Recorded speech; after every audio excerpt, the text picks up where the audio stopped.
नमस्कार। आज हम भारत के स्वतंत्रता संग्राम के एक ऐसे हिस्से की बात करेंगे जिसे लेकर ना अक्सर लोगों को पूरी कहानी पता नहीं होती। जी हाँ, हम बात कर रहे हैं खिलाफत आंदोलन की। तो चलिए इस कहानी की परतों को खोलते हैं। सोचिए जरा, एक लड़ाई खत्म होती है तुर्की में और उसकी वजह से क्रांति की आग भड़क उठती है भारत में। सुनने में अजीब लगता है ना, पर यही तो इतिहास का सबसे दिलचस्प पहलू है। तो आखिर कैसे हजारों मील दूर हुई एक घटना ने यहाँ इतनी बड़ी हलचल मचा दी? चलिए इसी सवाल का जवाब ढूंढते हैं। तो देखिए, इस कहानी को समझने के लिए हमें चलना होगा पहले विश्व युद्ध के ठीक बाद के समय में। वो एक ऐसा दौर था जब दुनिया पूरी तरह से बदल रही थी। पुराने बड़े बड़े साम्राज्य, आप कह सकते हैं, ताश के पत्तों की तरह बिखर रहे थे और दुनिया के नक्शे पर नई लकीरें खींची जा रही थीं। और इस पूरी उथल-पुथल के सेंटर में कौन था? तुर्की का ऑटोमन साम्राज्य। वो जंग हार चुका था और जो देश जीते थे, खासकर ब्रिटेन, वो इस विशाल साम्राज्य के टुकड़े करने में लगे थे। बिल्कुल वैसे ही जैसे कोई शतरंज की बिसात पर मोहरों को बांटता है। और इसका सीधा असर तुर्की के सुल्तान की गद्दी पर पड़ रहा था। उनकी ताकत, उनका रुतबा, सब कुछ दांव पर लगा था।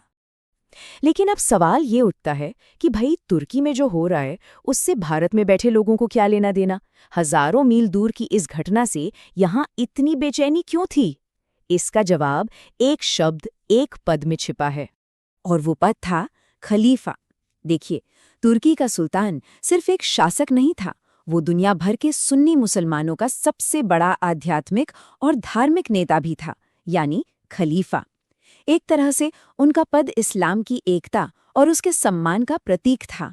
तो अब आप समझ रहे हैं, जब अंग्रेजों ने सुल्तान की ताकत को कम करने की कोशिश की तो भारत में मौजूद लाखों मुसलमानों को लगा कि ये सिर्फ एक राजा पर हमला नहीं है। नहीं, उनके लिए ये उनके धर्म पर, उनकी आस्था पर, उनकी पहचान पर एक सीधा हमला था। खलीफा पर खतरा मतलब इस्लाम पर खतरा।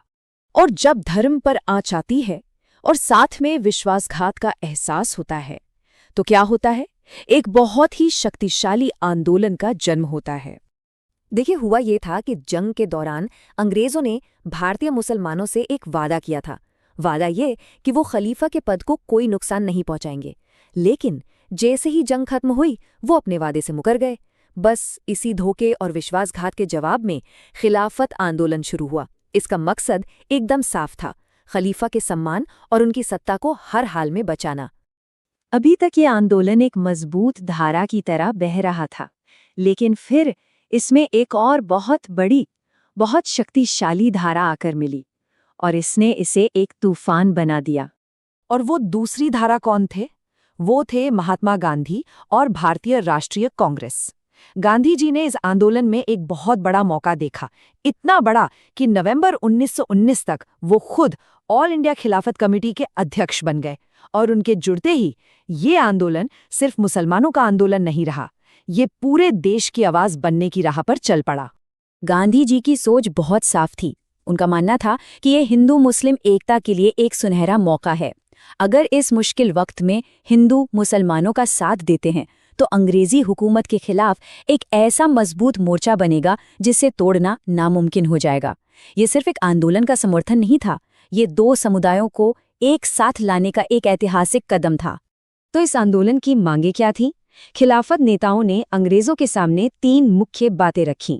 पहली, खलीफा को उनकी राजनीतिक ताकत वापस दी जाए ताकि वो इस्लाम की हिफाजत कर सकें। दूसरी, अरब की ज़मीनें मुस्लिम शासन के ही अधीन रहें, उन्हें बांटा ना जाए। और तीसरी, सबसे ज़रूरी, मक्का और मदीना जैसे जो भी पवित्र इस्लामी स्थल हैं, उनका संरक्षक खलीफा को ही बनाया जाए। और बस यहीं से कहानी ने एक बहुत बड़ा और अहम मोड़ लिया। जो आंदोलन एक धार्मिक मुद्दे से शुरू हुआ था, वो अब भारत की आज़ादी की लड़ाई का एक अटूट हिस्सा बनने जा रहा था। देखिए, ये सब कितनी तेज़ी से हुआ। अक्टूबर 1919 में पूरे देश ने खिलाफत दिवस मनाया। फिर ठीक 1 साल बाद सितंबर 1920 में कांग्रेस ने गांधी जी के नेतृत्व में असहयोग आंदोलन का प्रस्ताव पास कर दिया और इसमें खिलाफत का मुद्दा भी जुड़ गया। और फिर सिर्फ 3 महीने बाद दिसंबर 1920 तक लक्ष्य और बड़ा हो गया। अब बात सिर्फ खिलाफत की नहीं थी, अब लक्ष्य था स्वराज, यानी भारत की अपनी हुकूमत, अपनी आज़ादी।